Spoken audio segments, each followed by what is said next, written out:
Welcome to Europe's latest headache, a fault line where the European Union ends and a sliver of Russia begins. Here to the southwest of Lithuania is Kaliningrad. It's a Russian legacy of the Second World War, an exclave about the size of Northern Ireland. For decades it's been supplied by cargo running through Lithuania. But now sanctions have been imposed on things like building materials and coal, and these trains are arriving half empty. Russia has threatened reprisals, and Lithuania's government is nervous. There are discussions with the Western allies about a permanent NATO brigade in Lithuania. This situation shows that we really need to have additional capabilities in Lithuania. The unanswered question lingers: just what is Russia threatening? Standing here, you can see why Lithuania is so nervous. Russia has stationed short and long-range missiles and built a mighty military base right on the border of the European Union. Not everyone is anxious, though. Virgilius and Thomas grew up here. They talk of Kaliningrad as a neighbour. We have friends in Russia. They are normal people, I think.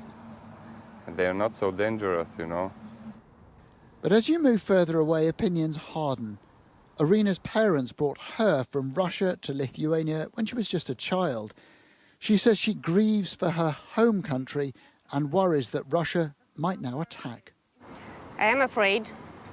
I feel angry because the war has all people here in Lithuania. It's normal thinking what's happening in Ukraine right now. So just thinking always, we remember always about it.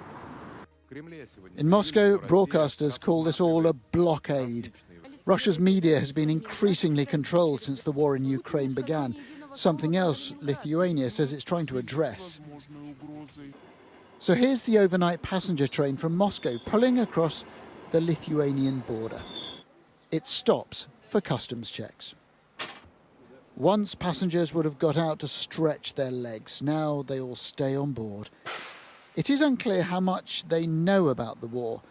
Along this platform there are huge posters showing graphic images accusing Russia of genocide.